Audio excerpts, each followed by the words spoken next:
However, the hero of the story is the internet.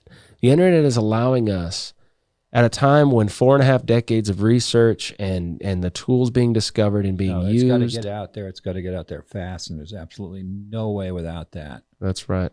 That we could put it out through a normal sort of peer review. Right.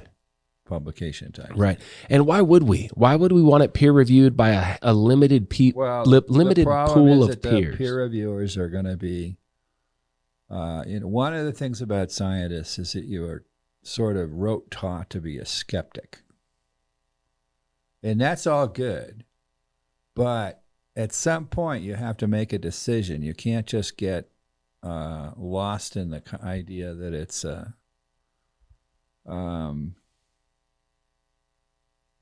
well, you basically let your skepticism eat you up. Yeah. Nothing's real. I've known and so that ultimately they can't make a decision about what they want to think is real. What is real, Stan? It's the devil's advocate to a fault. What is real? Well, at the end of the day, one of the things that scientists do is the concept of the multiple working hypothesis. And that's the sort of devil's skepticism, devil's advocate problem, where there's always a problem with everything that's out there, and therefore you can't accept anything. And at that point, you just give up. Sounds like a terrible life. You lose yourself into skepticism. I've known several people that do that. I know 2 of them in particular that are just classics. Wow. Sounds like a sad life. Well, it's their life. Yeah. What do you do? Sure. And but what I see out there is the multiple working hypothesis. At the end of the day, there's only one truth. So it all has to boil down to a common truth at the end of the day. And you have to ruthlessly eliminate hypotheses to get to that. And the truth that I'm working on is at the scale now, wasn't at the time, but the scale kept getting bigger and bigger, and now it's planetary. That's right. And beyond that, it's the solar system. We're not going to go there. But so does the definition of truth... it boils down to some simple concepts in terms of geology. Well, here's the problem with the whole thing. What is real? Real is whatever we say is real. Well, now truth. Well, it gets down to models. Yeah. So a model is an approximation of reality. Okay, and the more consistency tests you can put to that, because you want the ultimate truth, which governs everything. But then there's all these little subsets of truth, but they all ultimately integrate into the whole truth and nothing but the truth. And which defines what's real. But the way you do it from a science point of view is you're coming at it from an empirical fact point of view. And so basically all these facts have to be consistent with the model, the approximation. And that's right. The more independent information vectors that you can come in and ultimately are consistent with that, become ultimately, if there's enough of them, they all additively add up to the truth. They become a necessary and sufficient condition. So is that the definition of truth? The definition of the truth is something that there is no ultimate truth. That's the ultimate concept of infinity. But there's different degrees of hardness. So the model can get harder and harder in terms of saying something is a truth thing. Wow. So we should start saying something is diamond. Huh? Well, I don't know about that, but no, that's really, really good. What you want to do is harden the concept, and you do that by consistency tests. Physically measuring Well, yeah, and again, coming back to the way we were doing it, we would come after it. We would use MagmaChem, and we'd have geochemical vectoring. We would have, which was metallized samples, and then we would have Pluton vectoring, and then we would have geologic mapping, and then we would have geophysics.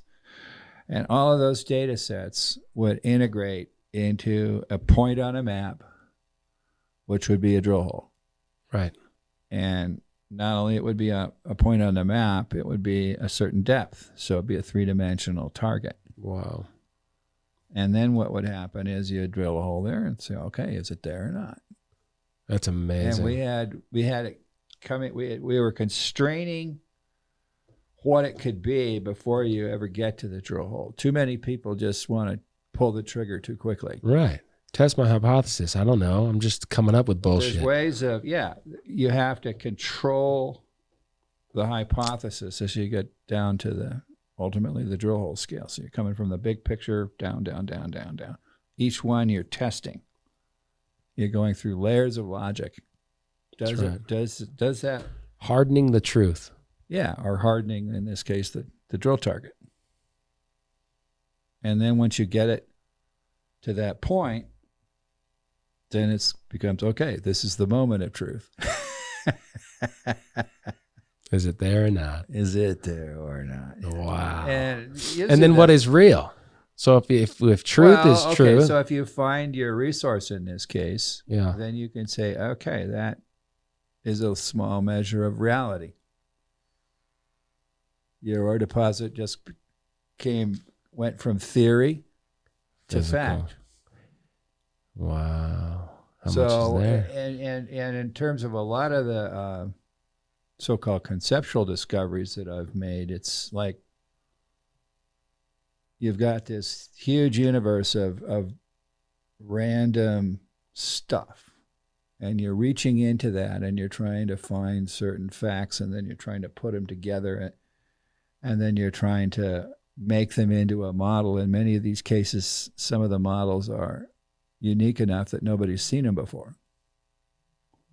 I've probably had, I don't know, several dozen major epiphanies over the years that have led to the development of some of the stuff that's up there on the wall. I can't wait for those podcasts. But those are all composites, right, of different epiphanies.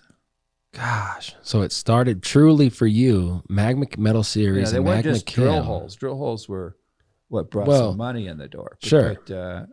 But there was a lot of things that went on in the science that led to that. That's the point I'm trying to make. You developed MagmaChem, you developed the Magma Metal Series, and it started with a squishy dust of a universe with no real rocks in it. Nothing, it started with what it was, out of nothing. There was kind more of. Yeah, kind of, because the thing that started it was what we talked about a little bit earlier in that previous podcast was the flapping slab paper. That's right. But the thing that was new and unique about that was that the potassium depth thing was empirically known. That was Dickinson. But the idea of extending it into the dimension of time, the fourth dimension of time, that had never been done before. So that was a really cool thing. 4D. Yeah. Yeah, that's the other dimension. So then it went on from there. Then you just bolt on. I recognized that, okay, some of these things that I was tracking seem to be related compositionally to certain kinds of ore deposits or metal deposits. So right. The lead zinc guys went with what ultimately became the orange and blah, blah, blah. And so then, after stacking all kinds of things on different distinctions against what is normal petrochemical diagrams, I started drawing lines that weren't the normal lines you draw on petrochemical dry lines, because the ore deposits or the metal deposits were telling me how to draw the lines. Not some conversation with another economic geologist or a petrologist or whatever. So that was an off-plot dimension. An off-plot dimension. That was sitting behind all of Wow. the decision making that was going into the plot. So there's a lot more on those plots. So as you can't see. As you were watching the folks around you try to make discoveries for ore deposits, you were using their discoveries and their failures to help Especially their failures. To help build and answer MagmaChem. Right. You learn more out of the Holy failure shit. because The ultimate discoveries are more or less some kind of successful application, or empirical application Sure. of an idea. But why was it a for failure? every discovery, there's 1,000 failures. 1,000? They're Yeah, better. No, You can ask a lot of managers out there. That's a typical number that falls out. that's terrible. That's the worst place we need to be. A Yeah, thousand What failures. is it in your oil business? Oh, probably the same. Similar. Yeah, there's a million wells drilled and only 250,000 pumping or whatever, right? Yeah, So 1 in there's 4? well, it's Or bad. 20,000 pumping It's out bad. of 1,000,000. No, not out of 1,000,000. No, there's not. There's more than that. But it's bad. It's really, really bad. Success rate is really, really low in oil and gas. It's really, really low in ore deposits.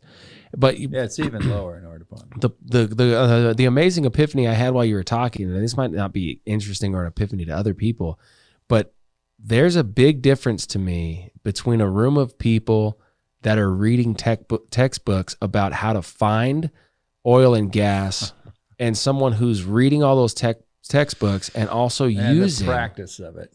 but also using that to write their textbooks. They're not reading and doing. That's right. They're reading and writing. You were reading and writing. Well, I was doing also. You have to do it. And those ideas were like, wait a minute. So if that's the metal deposit, this line must go up here. Well, what? Never been drawn before. Right, but the other thing it does is that at the end of the day, you're ruthlessly eliminating what it's not. So again, it's more about what an ore deposit, or what you're looking for in this case, is not than what it is. Mm. And you're getting exposed to what it isn't, not what it is. When you're out in the field, they're just thrashing around. Wow.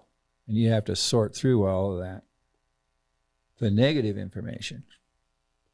In the story of it all is the definition of truth and real. Well, and you have to develop a logic That's to right. sort through, which is ultimately a random noise of factual information.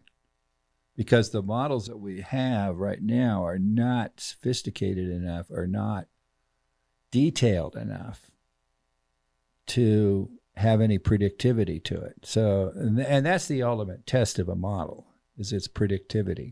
Right. And, but the efficiency of that prediction, or gets into the specificity. So it has to be, you can't just say, well, here's the earth. You need Right. to have a more specific Right. place where you're going to go, and you're going to drill right there, a very specific locality. And you have to have a series of reasons, but you've also got to have a logic that says while you're there, that is more than just a few random checklists of facts. I mean, the stuff that's out there is amazingly unsophisticated. And at the end of the day, then you become sort of, okay, good luck. Serendipity. Let's Wow. hope we can get some luck here. Gosh. You know, I went to bringing that up, and just to transition You got quickly. to eliminate the luck factor. That's right. I went to a short course of, gosh, the guy who wrote the book of petrophysics.